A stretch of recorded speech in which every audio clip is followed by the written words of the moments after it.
Baik, Mas Robertus, kita akan lanjutkan kembali tadi beberapa saham pilihan yang sudah direkomendasikan. Memang ini masih kita lihat tren untuk memberikan gain bagi pemirsa, masih tersedia ruang yang cukup oke begitu. Dan tadi ada beberapa juga saham, 10 saham ini yang memberikan cuan begitu ya, ataupun yang paling untung di tahun 2021, di mana tadi ada Telkom yang sudah kita ulas menjadi bagian dari saham yang Anda rekomendasikan. BBYB sudah kita ulas. Kemudian kita lihat ada Mari tadi sempat belum kita bahas begitu. Anda melihat bagaimana ini Mari, apakah masih bisa memberikan cuan juga ya bagi para investor untuk investasi di tahun depan? Ya, kalau kita melihat grup Mahaka Media maupun juga Mahaka Radio itu juga cukup atraktif ya pergerakannya di sepanjang tahun 2021 ini, mungkin karena dia low base, karena dari 50 kan awalnya, jadi mungkin dari 50 naik 5 aja kan udah 10%, jadinya terlihat secara presentasi mungkin besar ya, tapi tidak demikian kalau misalnya kita melihat dari fraksi pergerakan harganya, mungkin BBYB itu lebih besar pergerakannya, hanya karena dia si Mari ini berangkatnya dari 50 mungkin terlihat secara presentasi cukup besar. Tapi yang menarik kalau kita ikuti perkembangannya ke depan, tren digitalisasi media itu juga akan bagaimana ke depannya, seperti yang mungkin udah terjadi di pasar global ya. Kita melihat ada Spotify, ada YouTube, itu kan sudah semakin mendominasi gitu ya untuk pendapatan dari iklannya itu bahkan lebih besar daripada televisi sekalipun. Jadi apakah ini bisa menjadi suatu yang dimonetisasi oleh grup Mahaka Radio, Mahaka Media lebih lanjut? Digital media ini seperti apa tentu akan masih perlu pembuktian lagi ya, daripada kita bisa mungkin melihat pergerakan ke belakangnya mungkin dikarenakan low base, jadi ke depannya itu lebih menarik lagi kalau kita cermati kinerja secara fundamental seperti itu, Mas Pras. Baik, Anda masih jagokan juga untuk rekomendasi Mari? Sepertinya kalau mungkin masih ada rencana corporate action lanjutan berupa right issue, karena kita udah mendengar ya rencananya, dan harganya juga udah lebih pasti, tentu bisa lah untuk dijadikan suatu spekulasi trading untuk jangka pendek, karena kita lihat tadi kan trennya udah terbukti tuh, beberapa yang right issue memiliki pergerakan harga saham yang atraktif bahkan ratusan persen gitu. Baik, itu dia untuk Mari. Kemudian Arto ini juga menarik kalau kita cermati dengan pergerakan sahamnya, dan ini sudah pukul 9 waktu Indonesia Barat juga kita akan sampaikan untuk opening market di penghujung tahun 2021. IHSG masih mencoba bertahan di jalur positifnya ini, Mas Robertus. Penguatan memang masih tipis 0,09% di level 6.606 begitu. Anda melihat bagaimana proyeksi untuk pergerakan indeks paling tidak di sepanjang hari ini? Level-level mana akan bergerak untuk IHSG?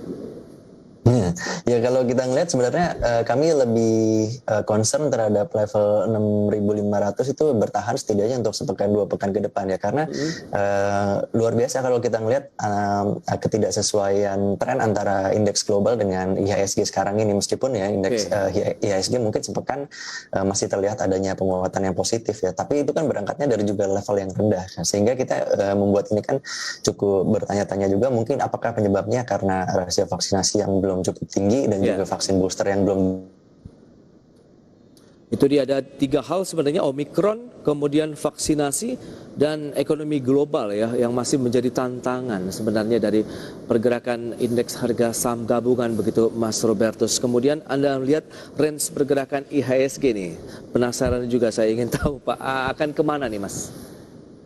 Ya, kalau kita melihat sebenarnya lebih ke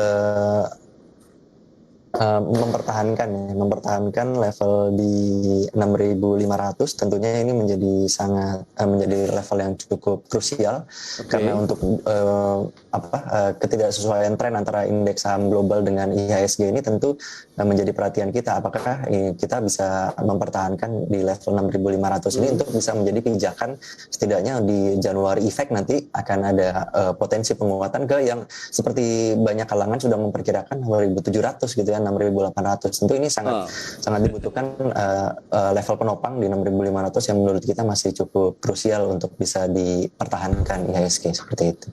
Ya, cukup berat tidak 6.700 menurut Anda nih? Ya itu kalau kita ngeliat sepekan ke depan ya mungkin hari ini ada sudah ada tanda-tanda mau rebound atau menunjukkan sedikit penguatan, tapi kalau kita ngeliat indeks regionalnya kan masih agak sedikit lesu sehingga potensi untuk terjadinya window dressing itu cukup terbatas. Jadi kalau kita kuncinya ada di sepekan ke depan, kalau misalnya masih bisa bertahan tentu dengan disertai sentimen positif yang lainnya ya, misalnya sudah bisa dimulai vaksin booster dosis ketiga dan juga akselerasinya bisa lebih cepat, tentu investor akan kembali seperti itu, Mas. Masih malu-malu nampaknya untuk indeks ya, menunjukkan keperkasaan yang sempat dibentuk beberapa waktu lalu begitu ya. Tapi dengan adanya Omicron seperti yang Anda katakan dan vaksinasi yang kita masih belum membentuk herd immunity begitu, dan tambahan dari vaksin booster juga, ini masih menjadi tantangan yang perlu dicermati tentunya bagi investor maupun traders ya dalam menyikapi perdagangan di tahun depan, Mas Robertus. Betul, karena ini menjadi salah satu yang penting juga, selain karena kita tidak bisa berharap pemulihan ekonomi yang signifikan kalau misalnya pandemi kesehatan ini tidak bisa diatasi dengan baik. Antara lain perlu itu dilakukan yang namanya percepatan vaksinasi yang dosis ketiga, karena kan kita tidak mungkin untuk bisa menutup kegiatan perekonomian dan juga aktivitas sosial terus-menerus. Perlu juga dilakukan pembukaan. Nah, di setiap pembukaan tentu ada konsekuensinya, seperti yang terjadi di negara maju seperti Inggris dan Amerika. Pada saat dilakukan pembukaan ada kasus yang meningkat, namun tingkat hospitalisasi dan juga kematian itu masih terbukti dijaga di level yang tetap rendah, karena yaitu tadi sudah dilakukan vaksinasi dosis kedua dan ketiga yang cukup merata, cukup tinggi rasionya dibandingkan jumlah populasi seperti itu. Oke, lantas Anda melihat bagaimana fenomena yang biasa terjadi di akhir tahun begitu, kemudian ada window dressing, Santa Rally begitu. Anda melihat ini belum bisa menjadi booster juga untuk pergerakan indeks? Ya, kalau di dalam negeri mungkin kasusnya agak sedikit berbeda, doesn't necessarily have to happen gitu ya, nggak perlu terjadi juga setiap tahun, dan ya mungkin tahun ini menjadi salah satu pengecualian karena preferensi gitu ya daripada investor global ini masih cenderung ke negara maju. Nah, itulah yang kita sedang berupaya untuk coba perbaiki ke depannya, apakah bisa nantinya untuk dilakukan percepatan vaksinasi dan juga tentu saja upaya dari para penentu kebijakan moneter dan fiskal untuk bisa melakukan intervensi kebijakan mungkin dilonggarkan lebih lanjut. Tentu ini akan bisa mengembalikan kepercayaan para investor ke depannya, seperti itu, Mas. Oke, nextnya biasanya juga ada January effect. Nah, bagaimana Anda melihat efeknya juga terhadap market domestik? Tentu itu sangat bergantung kepada tren yang tercipta di akhir tahun ya, di bulan Desembernya. Januari effect tentu saja kalau kita perhatikan adalah kelanjutan gitu ya daripada sentimen yang terjadi di bulan Desembernya. Namun kalau kita ngelihat sebenarnya kondisi makro baik itu fiskal maupun moneter dari dalam negeri kan sebenarnya udah cukup mendukung. Tinggal mungkin nanti dari katalis yang lebih positifnya lagi adalah kebijakan lanjutan mungkin dari The Fed maupun Bank Indonesia untuk bisa menghadapi kemungkinan yang terburuk sekalipun dari potensi misalnya nanti penarikan stimulus lebih besar lagi dan juga rencana kenaikan suku bunga dari The Fed. Karena di Indonesia mungkin kita ngelihat kondisinya sedikit atau jauh berbeda ya, karena tingkat inflasi di sini masih rendah sehingga masih ada berpotensi kebijakan moneter itu bisa lebih longgar lagi, dan juga tentu saja dari segi fiskal itu masih lebih kuat daripada tahun 2013 saat terjadinya taper tantrum. Dan juga tidak lupa beberapa catatan corporate action yang besar berupa right issue nantinya, karena sudah terbukti ya right issue juga bisa meningkatkan atraktivitas dari return para emiten yang tadi udah disebutkan, itu ada 5-10 yang melakukan right issue, itu returnnya ternyata yang paling besar sepanjang tahun 2021 ke depan ke belakang, sehingga ke depan kita bisa harapkan mungkin tren yang sama seperti itu, Mas Pras. Baik, itu di analis yang menarik ya kalau kita lihat analisis untuk pergerakan market di tahun depan begitu. Dan sebelumnya kami akan sampaikan terlebih dahulu Mas Robertus untuk saham-saham yang masuk dalam deretan top gainers pada opening market hari ini. Data selengkapnya bisa Anda saksikan di layar televisi Anda. Top gainers ada Bank BCA, kemudian Telkom yang Anda rekomendasikan Mas Robertus, Antam dan juga Bank Mandiri. Ini ada dua saham yang Anda rekomendasikan langsung masuk dalam deretan top gainers hari ini. Dan saham-saham apa saja yang masuk dalam deretan top losers? Ada Adaro, kemudian PTBA, AYLS dan KBAG.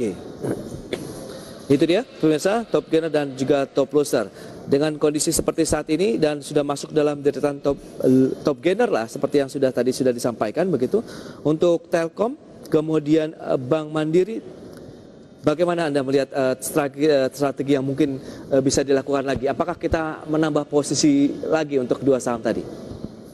Ya, sangat mungkin dilakukan untuk penambahan posisi untuk dua emiten tadi, karena kita melihat juga sebenarnya bukan hanya secara teknikal pergerakan tren secara harian aja, tapi dalam jangka panjang kita melihat sebenarnya masih bisa cukup kondusif untuk menopang terjadinya tren yang lebih positif lagi ke depannya. Karena kita tahu juga tren digitalisasi terutama sektor telekomunikasi dan juga media itu kan juga semakin membutuhkan infrastruktur yang memadai. Kemudian juga dari segi pendanaan sektor perbankan itu akan lebih baik karena kita meyakini tahun depan itu pencadangan provisi atas penurunan nilai aset kredit itu tidak akan setinggi seperti tahun 2020-2021 ini. Jadi kemungkinan 2022 profitabilitas dari emiten telco maupun perbankan itu bisa akan lebih tinggi daripada 2021-2020. Oke. Berarti masih ada potensi yang menjanjikan lah bisa dikatakan begitu ya Mas Robertus. Baik, ya. Mas Robertus, terima kasih banyak atas waktu yang disempatkan dan analisis serta rekomendasi yang Anda berikan untuk pemirsa IDX Channel, investor maupun traders ya dalam menyikapi perdagangan di penghujung tahun ini yang kita harapkan juga akan berakhir manis, berada di zona positif pada closing market hari ini. Terima kasih banyak, selamat melanjutkan aktivitas Anda kembali dan salam sehat Mas Robertus.